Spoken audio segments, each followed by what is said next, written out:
during this session and help also the students be well prepared for the examinations that are coming in Jesus Christ our Lord. Amen. Amen.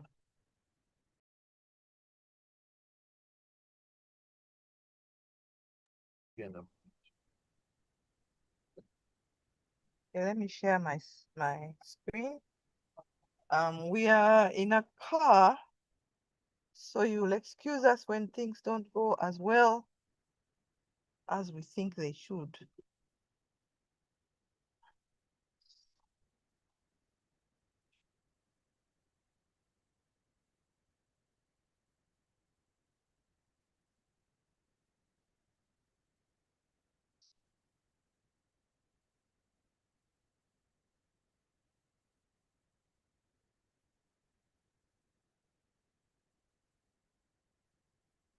Where can you see the slides? Yes, we can see the slide.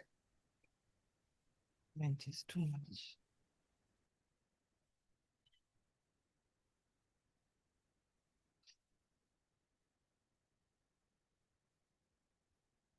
So today we are looking at conflict resolution. And I pray that you may learn one or two things, because each of us in one or another have to resolve or work through conflict at some point. Charles, you have to really go slow.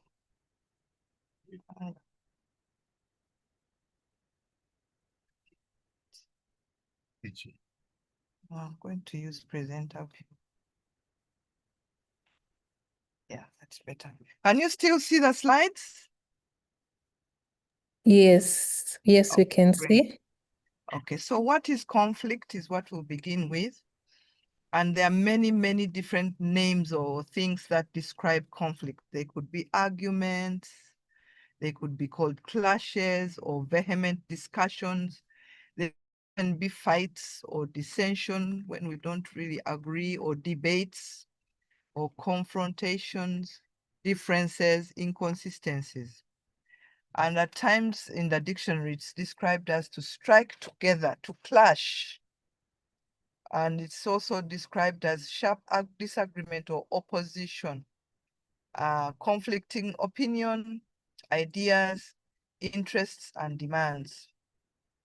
So that gives you a certain picture of what conflict is all about.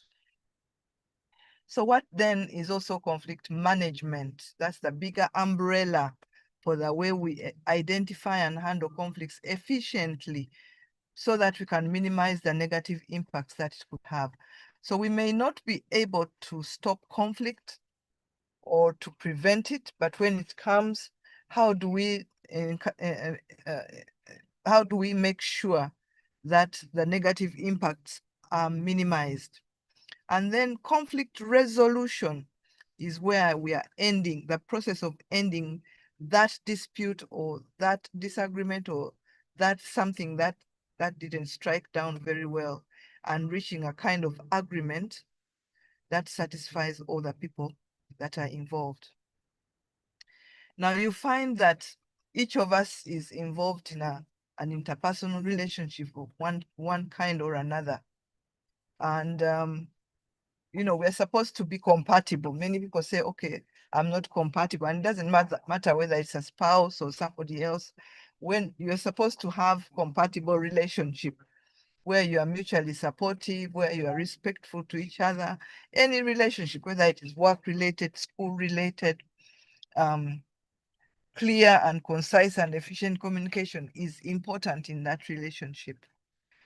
Sympathetic, where you are humble and hospitable and looking out for each other, where you are merciful, where you are a peacemaker, where you are patient with each other, and at the end of the day, content and encouraging and building others and useful. So that's what interpersonal relationships are supposed to look like. And I think we've been talking about character building. And one of the important things is that you should be able to relate with other people. amicably and peacefully, and live at peace with the people who are around you. And who do you live around? Your mother, your father, your siblings. You live around your spouse, you live around a workmate, you live around your village mate, you live around your neighbors. So there's supposed to be some kind of peace. But as we said, sometimes things do not always work the way we want. So we have interpersonal tensions, and they can arise because of the differences in the way we think, our attitudes, our personalities. Someone may be so laid back, another one is not so laid back. And that annoys you, that we have like a report to do as a team in school, and someone is so lazy, they are not doing anything, and brings a lot of tensions. Prejudices and like maybe you come from another tribe and the way you think and do things is a bit different. Your values, maybe you're a Christian, another person is not a Christian, and the way they think and believe is totally different. Maybe it's the job position, you have a higher position or a lower one. Maybe it's land ownership. Maybe it is, so tensions come because of communication failures and misunderstanding, because of lack of commitment. Someone I thought I would marry forever maybe has turned around and gone with somebody else. The loyalty has disappeared. Maybe it's just social irritants. The weather is bad. So you find that people in winter are always, are always in tension of some kind. Crowded environments, traffic jam. People lose their heads in traffic jam. Maybe economic problems, they don't have enough money, poverty, marriage. Someone can irritate you in a marriage. So interpersonal relationships, and then we have, because of our relationships, we have tensions therein. James 4:1-3 says, "What causes conflict and quarrels among you? Do they not spring from the aggressiveness of your bodily desires? Do you want something which you cannot have, and so you are bent on murder? You are envious and cannot attain your ambition, and so you quarrel and fight. Do not get what you want because you do not pray for it, or if you do, your requests are not granted because you pray from wrong motives." So that gives us a basis in the Bible for what causes conflict, because of your desires. And so that takes us to causes of conflict. There are very many. And if you think of any conflict you've had, you can identify some of these things that I'm talking about. Sometimes an opinion. In brackets, I have what we want. I want soda, you want water, and it can cause conflict. Or what we believe. I believe in Jesus Christ as the only Son of God, and you may not believe like that. You may believe that he's not even a son of God, or he's not there, or so we clash. Maybe it's our desires, what we need and what we demand and what we wish. What do I need? You don't see it as a need, you see it as a demand, and I see it as a wish. So my desire can cause conflict with another person's desire. They are not the same. Then priorities is another cause. What do you value? What are my goals? I may value going to church every Sunday, and the other person says, you know what, on Sunday is my day of rest. I may prefer change, let me change my house around, take out all the furniture, put in new one. And that person doesn't think that's a priority. They want to buy a car, or they want to buy a piece of land. Another cause is, what we feel, your emotions. Sometimes we feel abandoned, we feel rejected, we feel isolated. Or instead of feeling, affection or affirmation, you thought someone would say, "Oh, I love your hair," and they didn't say it, and you feel like, why do you even not think like me? Maybe not giving them attention or not accepting them. You may want to have a baby boy and you have a baby girl instead, and you don't accept them. So it causes emotional conflict. And then how we see things also causes conflict, just perspective. Maybe as an older person, I may not see things from the way a Gen Z sees them, and they may get very frustrated. Maybe as a woman, I may not see the things the way you see them as a man. Or maybe my ethnicity, Tautawera comes from Kenya. I come from, not Kenya, Zambia. And I come from Uganda. we may have a few things in common, but there may be some things that just, I see things differently because of how I've been brought up. Maybe it's religion. I've talked a little bit about religion.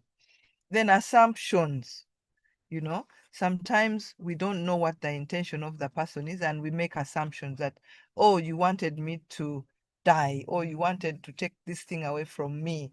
I remember seeing a little video of someone who was sitting next to an old man, and he had a similar phone like hers, and so immediately she accused him of having taken her phone, and she held him captive and held his hands and said, "This is my phone." Said, "You've taken my phone. You are a thief. You've taken my phone." And then they told her, "No, first look in your bag and see whether that phone is not there." And indeed, when she looked in her phone, the phone was there. She felt so embarrassed. But if you assume that somebody has stolen something from you, it can cause a lot of conflict. So try not to make assumptions. However, there are some positives of conflict. A degree of conflict is normal and healthy. So you can't live in a world where there is no conflict. I think it will be a boring world. So it's an essential ingredient to organizational success, those who have companies. And it also spurs innovation and commitment. If I'm different from you, I'll think of a different idea. I'll be committed because of the way I believe. Maybe you'll not exactly be like that, but it becomes a positive innovation and commitment. And conflicts also gets rid of those who are unable to act or work. You find that because of conflict, some people move away and they leave those who are able to work. It also brings in diversity and different perspectives. So if you're coming from Zambia, I'm coming from Uganda, someone is coming from the US, we have different perspectives and brings in that diversity bit. And then it helps in better decision making, because you have to think that, oh, John didn't like that decision. Let me think again, So you think through, why did he not like it, and try to come up with something better. It also increases security and trust. Now we are looking at what are the common reactions after conflict. Think of a conflict that you have had over time, and see what some people react the same way, some people react differently. So this is the way that we do it. Right. Some people focus on how much they have been wronged. So there's a bit of self-centeredness. I wanted my way and I didn't get my way. So pride comes up. The second way is fault finding. They rehearse the faults of others. Oh, he did this. Why he's always doing this? And then avoidance. Some people avoid being around those whom they have had a conflict. They actually run away. They move on and do other things. A fourth one is inability or unwillingness to open up. Silence. I think you've heard of the silent treatment. You spend 2 weeks, you spend 4 weeks without talking to anybody. You refuse to talk, you refuse to share feelings in a healthy way. So avoidance, and there's no right or wrong here, but you'll see sometimes some of these reactions are not very healthy. Then isolation and insecurity. Some people withdraw emotionally, and it can be due to fear. Maybe they fear being beaten or being taken advantage of, and they run away. Then some people become unfaithful. Unfaithful can be you share unnecessary information because of the conflict, and you share you can be physical part of or emotions with somebody else. Because sometimes we say unfaithfulness and you just think maybe I'm having sex with somebody who is not my partner. But really, it can also be that I spend a lot of time with somebody else, maybe on the phone. Emotionally, my emotions are taken somewhere else. So when I have a conflict, maybe with my wife or husband, I choose to go out with somebody else. That is unfaithfulness. And then sometimes the conflict leads to hopelessness and helplessness. It's like, I don't know what to do with this conflict. I don't know exactly what will happen. Other reactions also can bring resentment and anger. I remember talking to one person who told me, I am so angry and I don't want to see this individual ever again. So people hold on to their anger, to their bitterness. Sometimes it leads into revenge. And then some people get into sin. I remember one person who told me that he got so annoyed because her his girlfriend had broken up with him. So he went into a bar to drink, and he drank and got so drunk that he doesn't remember what happened. But two people took him to an Airbnb and did a lot of wrong things with him. So by the time he woke up the next morning, I think they dragged him. He had hurt himself. Yeah, so he did something morally wrong, drinking a lot, and also being sexually abused. So sin, when you have conflict, it can lead into sin. Some people, when they have conflict, they steal and they get into trouble. Prejudice, it can lead you into saying things about other tribes or other, hate words. I hate Baganda, I hate Banyankole, I hate Basoga, I hate Banyoli, I hate, because of some conflict that you had with a certain person earlier on. And then it also leads to rigidity. You are unwilling to change or see the other side of something. So those are common reactions. Now let's look at the consequences of conflict that is not resolved. These are, you can see them there. There's no communication, wounded hearts, trust is lost in conflict, emotional outbursts, anger, revengeful acts that can be violent and that can actually lead to death. I think you've seen, there's a cousin of ours. He was so annoyed with his wife, he tied her up and burnt her to death because he was so angry with her, and yet really she hadn't done anything. And then lack of commitment and broken families and sexual promiscuity because of resentment. And other consequences, there's uncertainty. I don't know what is going to do. I don't know what's going to happen. There is insecurity. There is stress. There is unhappiness. There is disruption of law and order. There is disunity and division. And then decreased productivity. If you are at work or at school, there's a lot of disruptions that can happen. It stifles creativity. Remember, I told you that conflict sometimes brings innovation and creativity, but if you don't resolve the conflict, you stifle that part. It affects cooperation and collaboration. It affects employee turnover and termination. It brings absenteeism and emotional stress, and sometimes the project you're on can fail because of unresolved conflict. So then we say, how then do we handle conflict? There are 5 ways. These are, known all over the world of how you can handle conflict. And I'll go through each one of them and show you the good and the bad, because sometimes you need to use all these one time or the other, depending on what the situation is. The very first one is called avoid or withdraw. If you look at this picture, you withdraw. That is the purple one there. Avoid or withdraw. So the motto for this one is, I'll stay out of this. I will dodge it. I will run away. I will avoid. And the goal is to avoid trouble, to avoid being beaten, or to avoid. The behavior is passive and unassertive. I will run away. I'm passive. I'm not going to fight. I'm not going to do anything. The result is that the conflict continues. There is no resolution. Nothing is ended. It's not very productive. And it may seem like you do not care, and sometimes it often gets worse when you use this kind of method. For example, there are people who are insecure. Maybe they have been raped by a person who pays school fees for them. They feel powerless to take action. So this kind of method should be used when you need time to think, when you have to deal with other issues first, or if there are risks such as violence and getting hurt. That is the only time you're allowed to use that kind of avoiding, but it doesn't yield much. The next one is called accommodating, that is or yielding, that is the brown part there. Accommodating or yielding, you say, I will give in. It's okay, yield. There's this sign on the road that says, you go, I'm going to wait, and you go by. The goal is to avoid risk and preserve relationship. I don't want my relationship to die. This wife of mine or this colleague of mine is useful to me.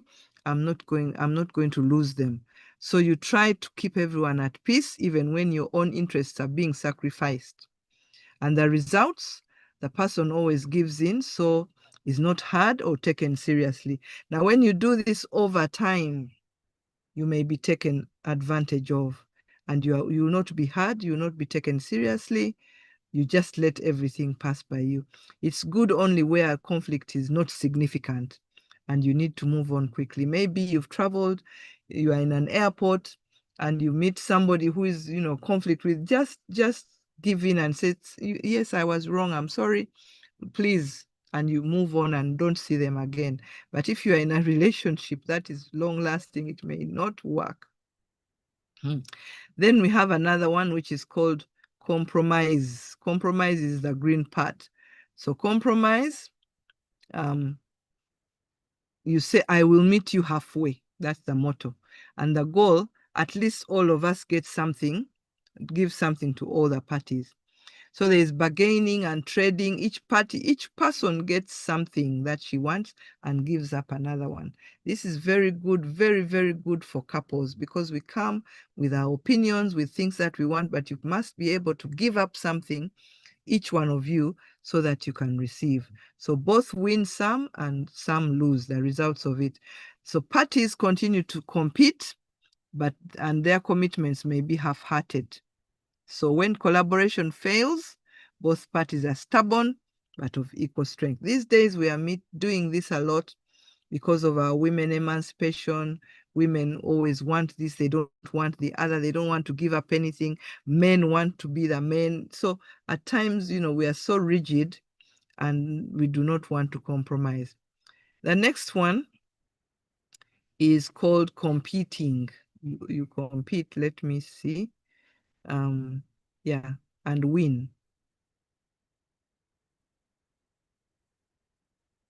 Did I just do something? Sorry. Competing or winning.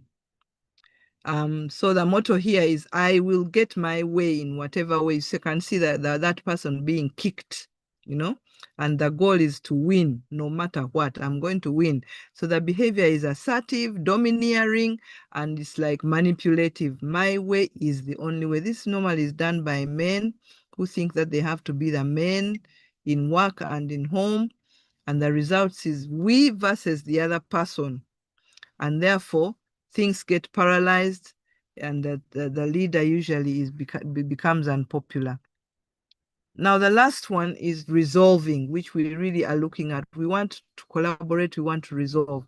So the motto is, let's get together for everyone's good. And the goal is to respect everyone, to reach a mutually acceptable compromise, and find a resolution that benefits everybody. So you can be assertive but flexible. You have the win-win results and fairness. So everyone benefits, everyone participates and shares decisions for decision making. For example, for most conflict, this is the best style leading to group consensus.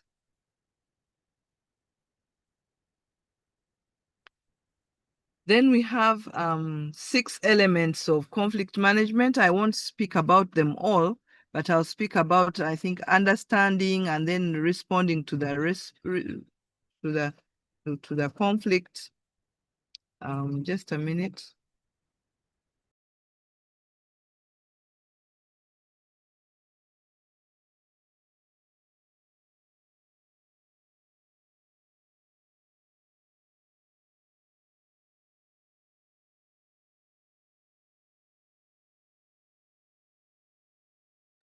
Give me 1 second, please.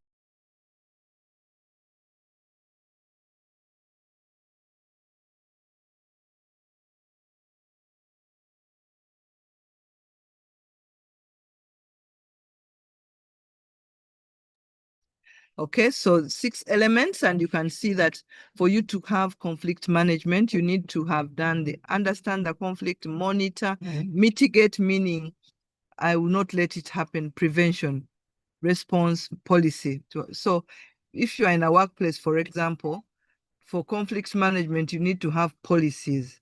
You need to work on prevention.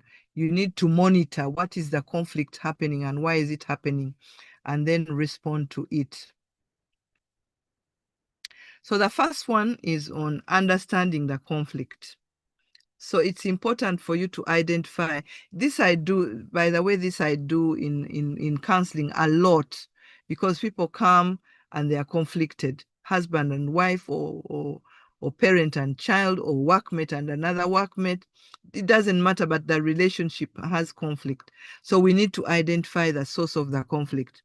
So it involves that you need to be able to listen actively, to listen what caused it. Sometimes it needs investigation. I remember at work one time, someone came to report that they have the source of conflict, they have some conflict, and we had to do some investigation first before we brought them together.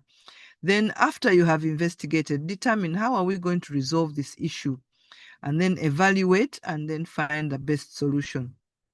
After that, mediate, maybe it will be arbitration or counseling, and then decide that in the future, what are the preventive strategies that we can come up with. So understand the conflict. And there are 10 steps that in a way we can respond to conflict. What are the ground rules? The two parties are there who are conflicting. So listen to them, understand each other's views. Ask each participant to describe the conflict. What is the conflict? And try to use the I statements, not the you. We say this a lot, because when you use you statements, it's like you are telling the other person that you are saying you are such a terrible person, and you are pointing to them, and immediately they continue the conflict. Ask the participant to restate what has been said so that you make sure that they understand. Number 4, summarize the conflict based on what you have heard and obtain an agreement. Is that what you said? Is that what you said? And then say, how can we then work on this? I ask my clients quite a lot. I say, okay, I've heard both sides. You've said this and that. So now what do you want to do? And they may still have conflicting resolution. I don't want, or I want, I don't see, I want this one to change, and then brainstorm what can happen. Rule out any options that the participants agree are unworkable, and then summarize all of the possible solutions so that you can come up with something. So analyze each option then for individual participants to choose and decide what they are going to do. Make sure that all the parties agree on the next steps. What we do in counseling, we try to not to give solutions to people, because they'll go back and say, Mrs. Senyonyi told me. No, it doesn't come from the heart. So it's important to get something that they have agreed in themselves. Close the meeting. You can ask them to shake hands, to apologize, to give themselves hugs, and start working together. And it has really worked a lot. That is understanding, and that is now resolving. Now, when it comes to mitigation, it's important. Avoid using silence. Don't use silence in your conflict. Don't keep quiet forever. We told you that you can avoid, to move away, take a walk, do some sport for a bit of time, but not for a week, not for 3 days, not for hours on end without saying anything. And then avoid telling lies, because you'll be caught at one point. When you say you were here and you are not there. Avoid involving bosses, HR, in-laws, friends straight away. Try to work out with that individual whom you have conflicted with through communication. Avoid making your own conclusions, that is the assumptions, but listen and believe in the other story. Aim at understanding, not winning the argument, and then keep that discussion in focus. Concentrate on what is happening now, not on what happened many years ago. Stick on the issue, and then focus on behavior, not character. What have you done, not what kind of person you are.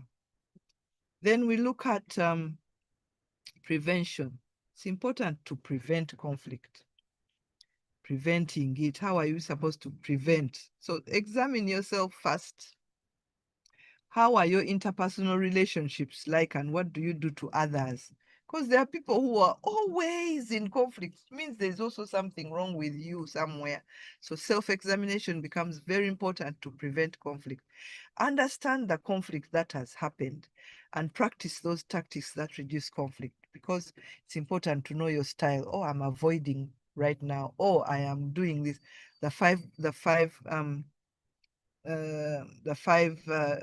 types of conflict styles that I gave you. So sometimes it's just important to notice what is happening. Then teach or learn skills in conflict management. This is how they manage conflict. This is how it all works, and try to put them in practice. When you are in your home, when there's a conflict, what do you say? Then policies, if you're in a workplace or a school, like Ernest Cook University, what policies do you have to enable conflict management? And then rewarding, what are the reward systems? If we work through conflict, what is the reward for it? And then also accountability. Make sure you are accountable when it comes to conflict resolution. Effective communication is another way of preventing. Speak the truth, as I said earlier. Say where you are, what you are doing, what is hurting you, what is wrong. Don't also keep quiet. And then form connections. Be connected to people. Look out for others. Don't be selfish, and better your relationships. Then eliminate the environment that causes you stress, that causes you conflict. If you are stressed during traffic jam, then avoid traffic jam. Make sure you leave earlier, you leave later when the traffic has gone down. And then seek help. That's prevention. If you feel that the conflict is growing, seek help. Maybe from counseling, from your HR, from pastor, from the dean. Don't ignore that conflict, but take steps to manage it.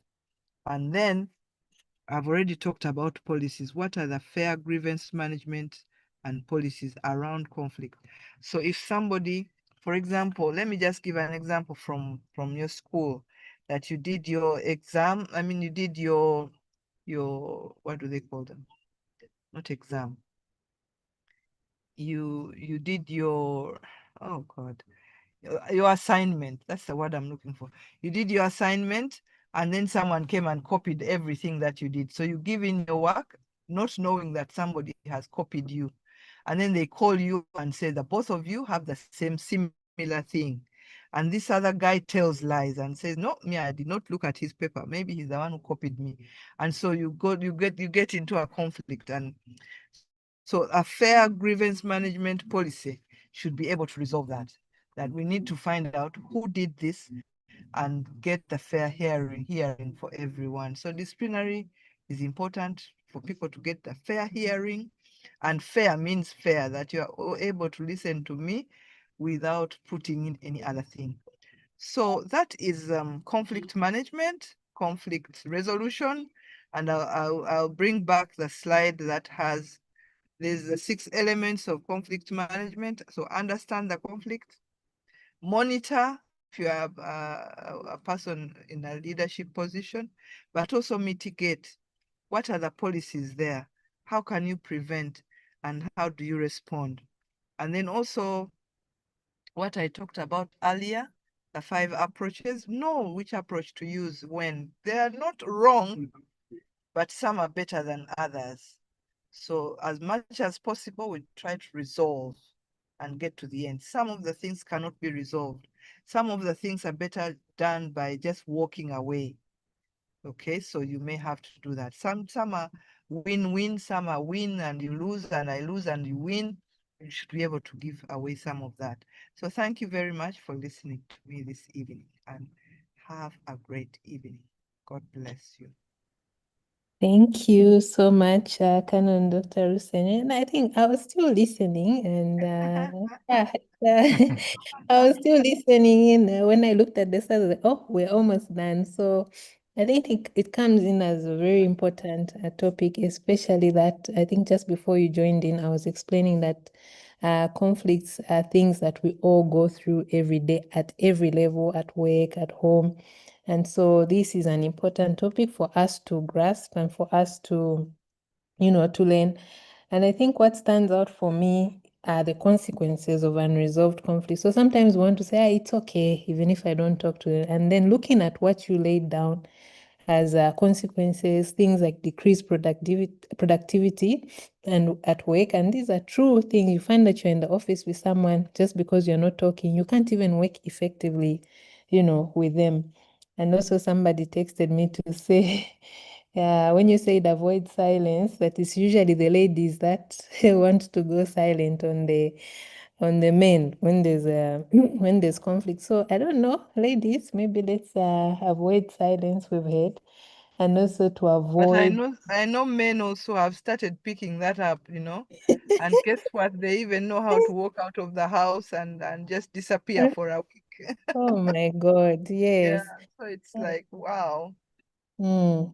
And also to avoid to include people. And that's true. Sometimes when you have a misunderstanding, immediately you want to call so and so, but you realize that when you talk to the person, you've resolved. So now, how do you go back telling all those people you've called, no, we've resolved, please don't look at them in this manner? So it's really a good thing that we've had this lecture and we've learned a number of things.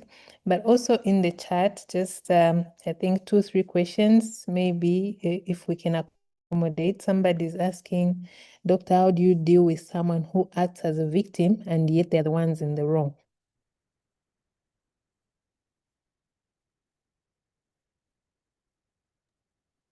Okay, you want me to go to that? Okay, what someone is the victim, and I think that needs to sit down and understand the source and what is surrounding the conflict, so that they are able to see the origin of that conflict. So if I have a misunderstanding that you are the one who started the whole thing, and I feel I'm not the one who has started it, there is need for us to get to a point where we agree, where did this come from? Why did it come in?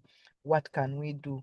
So that beginning is very important, that allow each person to speak from their point of view, and maybe accept that maybe I assumed. There are some people who are so keen on just running with what they assumed. I assumed I saw you smiling, then you must have meant this, and you're like, no, I didn't mean that.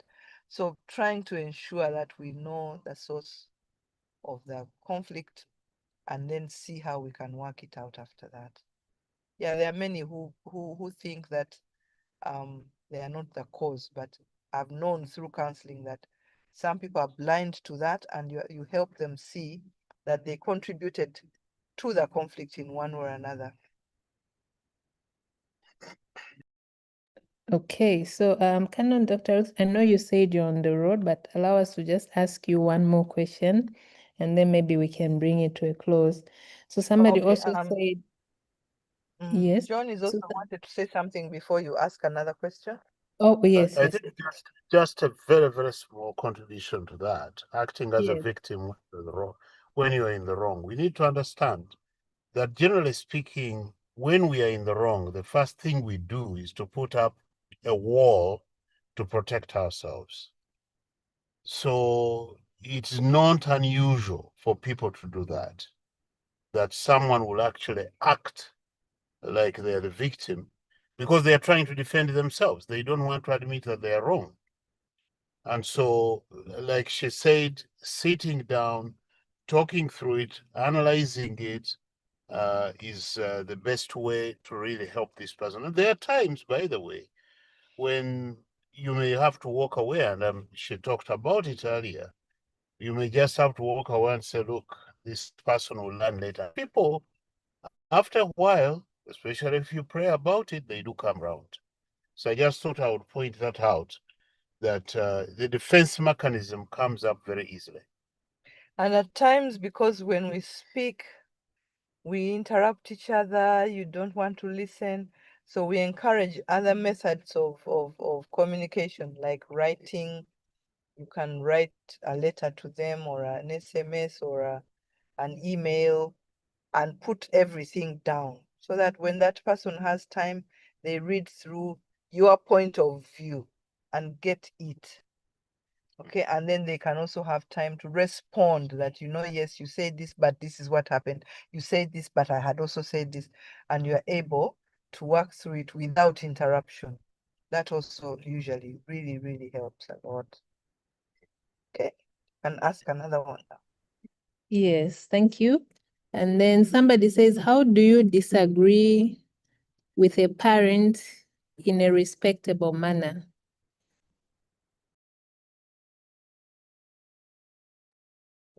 Okay, in a respectable manner. Being respectful. Yeah. Now, there are so many examples that we could give, and a parent remains a parent for life. And so respect becomes a very big part of it. That, you may disagree, he may not. Let me just give an example. Your parent, for example, may not like the husband that you are bringing home. And you have done everything and they have refused. So we have given advice to people that, first, don't be too fast. Wait for them. And when they see that you are really, really serious about what you are saying, sometimes they come around. At times we ask you to use an elder person who they will respect, explain to that elder person who will then explain in turn. So it really depends on so many factors, depending on what the situation is all about. And add something. Yeah, and I mean, I'm so glad about that question, because respect must always take precedence. Because if you truly and genuinely respect your parent, that already sets your attitude, sets the words with which you speak or that you write. And like, for example, how you approach. You would have to approach the parent requesting that there is something that I want to share with you, and so forth. So that, you see, once there is respect and the parent feels respected, and your words thereafter are not words of defiance, this is where I stand, then it becomes much easier for you. So start with respect. It must always be the precedent to whatever disagreements you have. Yeah, respect remains key. And calm down. If they are quarreling, you can leave and say, I'm still standing on what I said, but I respect you. We'll talk another time. So I think respect remains the biggest part of it. Now, there are times where a child has to move on. For example, we've seen so many fights around Kwanjula. Maybe they want you to be in a home that you don't want to be, or they want you to bring beer when you're not, or they want you to serve beer at the wedding. There are certain things that, as a Christian, you have to make a stand and say that's not going to happen on my wedding, no matter what. And you can bring in pastors and reverends to back you up and help you out. And that if they want such an occasion, they can have it later on after this other occasion. So I mean, I'm just thinking wildly, because there are so many things that can bring disagreement between a child and a parent. Because there are some things actually that must remain non-negotiable. There are certain values you're Yeah. not going to sell simply because it is the parent. Mhm. And God knows that, even as a Christian, that, or let me put it just broadly, disobeying a parent because what they are demanding conflicts with what God commands should be obvious, something like that. Yeah. So understand your non-negotiables. One of the cases actually that we have seen is students doing a program because the parent wants them to do that particular program. And we have to work through them for them to understand. And by the way, verbalizing that I respect you also helps. but saying, really, that's not in my heart. It's not the kind of thing I feel I'm gifted for. Even if I do that program, I'm not going to be able to use it because that is not who I am. But everything out of respect. And so that's when we bring in counselors to help you talk to your parents to understand you and then understand the parents and bring that conflict together, that managing that conflict for you in the same room. That's when you come with a pastor. That's when you come with an elder family to come in and help you. So there are people, they're called arbitrators. There are people who come and kind of hold your hand as you work through some of these things. So use them as much as possible. Yeah.